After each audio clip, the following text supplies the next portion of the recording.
అలానే శేషరావు జనసేనని పవన్ కళ్యాణ్ 2 రోజుల క్రితం మార్కాపురం వెళ్ళారు. అక్కడ తాగునీటి కోసం దాదాపు 1200 కోట్లకు పైగా ఒక ప్రాజెక్ట్ని ఆడ శంకుస్థాపన చేశారు. ఆ శంకుస్థాపన చేసిన తర్వాత ఆయన ప్రసంగించారు కూడా. ఆ సందర్భంగా 15 ఏళ్ల పాటు చంద్రబాబు నాయుడు గారే సీఎంగా ఉంటారు, రాష్ట్ర ప్రయోజనాల కోసం తాను పోరాడుతూనే ఉంటానని చెప్పారు. ఎగ్జాక్ట్గా ఈ పాయింట్ దగ్గర పేర్ని నాని పవన్ కళ్యాణ్ గారిని కౌంటర్ చేశారు. ఏం కౌంటర్ చేశారు అనేది నేను ఆడియో వినిపిస్తాను, వీడియో కూడా ఉంది కానీ ఆడియో చూపిస్తాను. కొన్ని రిస్ట్రిక్షన్స్ ఉన్నాయి కాబట్టి ఆడియో విన్న తర్వాత పవన్ కళ్యాణ్ గారిని ఏ విధంగా పేర్ని నాని టార్గెట్ చేశారనేది మీకు కూడా అర్థమవుతుంది.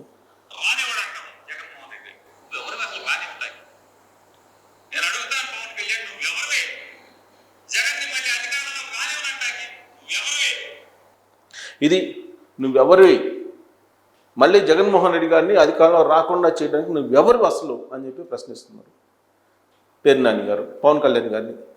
మరి 2024 ఎన్నికలకు ముందు ప్రతి వేదిక మీద మరో 30 ఏళ్ళు మేమే చంద్రబాబు నాయుడిని రానియం, చంద్రబాబు నాయుడిని భూస్థాపితం చేస్తాం. మరి మీరు ఎలా అన్నారు?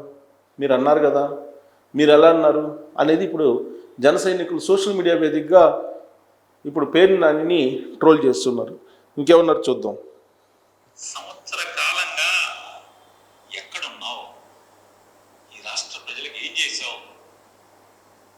ఆర్తులకి, దీనులకి వాళ్ళు అల్లాడుతుంటే నీ రాక్షస ప్రభుత్వం, నీ నరకాసుర ప్రభుత్వం దుర్మార్గాలు చేస్తుంటే ఏం చేస్తున్నావు?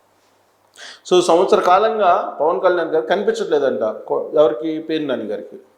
మరి సంవత్సర కాలంగా కనిపించకపోతే సీజ్ ఫైర్ అని చెప్పి అందరూ పవన్ కళ్యాణ్ గారు కదా కాకినాడ పోర్టులో. ఆ తర్వాత దాని ప్రభావం ఈయనకే కదా తగిలింది. తీసుకెళ్లి పౌర సరఫరా శాఖ గోడౌన్లో పేర్ని నాని అలాగే పేర్ని నాని ఫ్యామిలీ ఏం చేసింది అనేది సీజ్ ద షిప్ తర్వాత కదా. ఆ సీజ్ ద షిప్ అన్న తర్వాతనే కదా పవన్ కళ్యాణ్ గారు సీజ్ ద షిప్ అన్న తర్వాతనే కదా మొత్తం పౌర సరఫరా శాఖలో మొత్తం కదిలింది. ఆ కదలటం పోయి పేర్ని నాని గారికి తగిలింది కదా. ఇక అటవీ శాఖ భూమిని సరస్వతి పవర్ ఆక్యుపై చేసుకుంటే ఈ సరస్వతి పవర్ ఆక్యుపై చేసుకున్నటువంటి అసైన్ ల్యాండ్స్ని అలాగే ఫారెస్ట్ ల్యాండ్ని వెనక్కి తీసుకున్నారు కదా.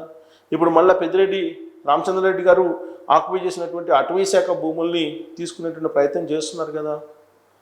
ఇక పంచాయతీరాజ్ చరిత్రలోనే లేని విధంగా మరి గత సంక్రాంతి సందర్భంగా రోడ్లన్నీ వేయించారు కదా ఆంధ్రప్రదేశ్ మొత్తం మీద.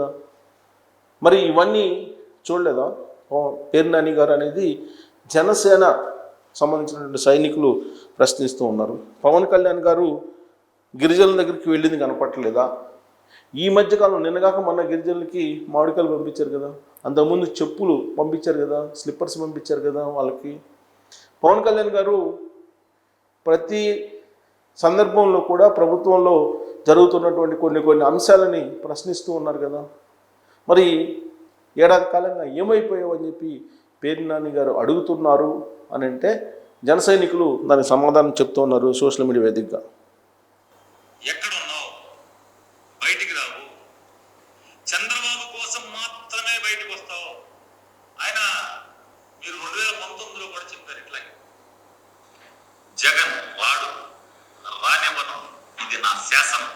ఈ సినిమా డైలాగ్ కదా తమనేగా మాట్లాడింది. వచ్చిందా రాలేదా? అంతిమంగా ఈ రాష్ట్ర ప్రజలు మాత్రమే న్యాయ నిర్ణేతలు.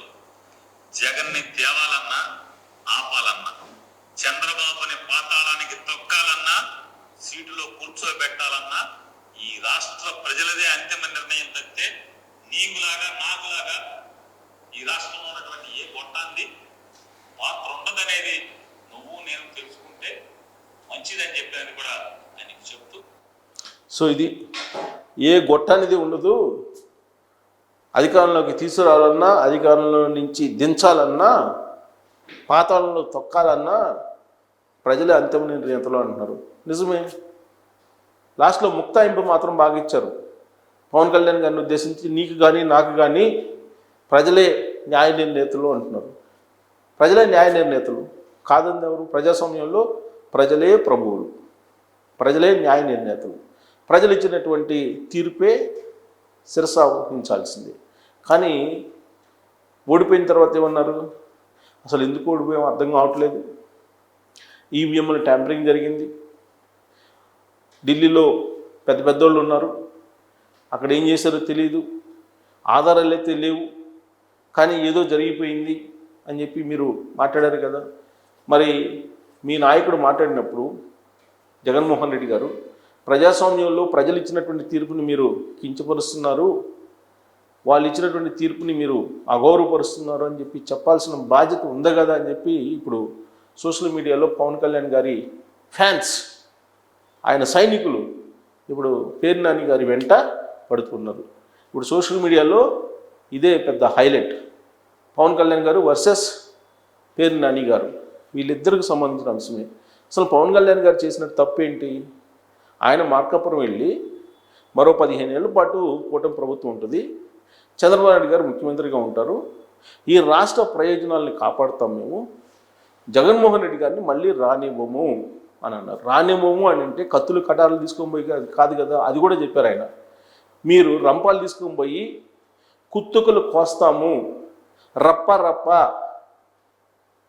అని అంటే అది ప్రజాస్వామ్యం ఎలా అవుతుందని చెప్పి ఆయన ప్రశ్నించారు.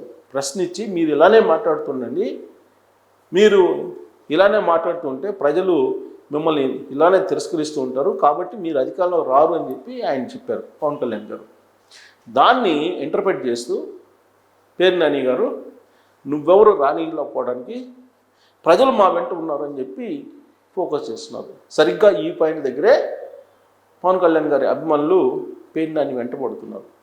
యాక్చువల్గా పేర్ని నాని గారికి అలాగే పవన్ కళ్యాణ్ గారికి మధ్య కొన్ని వ్యక్తిగతమైన అభిప్రాయ భేదాలు లేకపోయినప్పటికీ రాజకీయపరమైనటువంటి అభిప్రాయ భేదాలు అయితే ఉన్నాయి. పవన్ కళ్యాణ్ గారు చంద్రబాబు నాయుడు గారు పక్కన ఉండటానికి లేదు అనేది వైఎస్ఆర్ కాంగ్రెస్ పార్టీ యొక్క పాలసీ. అంటే కూటమిలో ఉండటానికి లేదు, కేవలం పవన్ కళ్యాణ్ గారు ఉన్నందువల్లనే తెలుగుదేశం పార్టీ అధికారంలో ఉంది, చంద్రబాబు నాయుడు గారు ముఖ్యమంత్రిగా ఉన్నారు అనేటువంటి ఫీలింగ్లో ఉన్నారు జనసేన పార్టీ. కూటమి విచ్ఛిన్నం చేయాలి, కూటమి ఉన్నంత వరకు కూడా వైఎస్ఆర్ కాంగ్రెస్ పార్టీ అధికారంలోకి వచ్చే అవకాశం లేదు అనేటువంటి అభిప్రాయం వాళ్ళకి బలంగా ఉంది. అందుకే ప్రతి అంశాన్ని కూటమి విచ్ఛిన్నం దిశగానే తీసుకెళ్తూ వాళ్ళు మాట్లాడుతూ ఉన్నారు.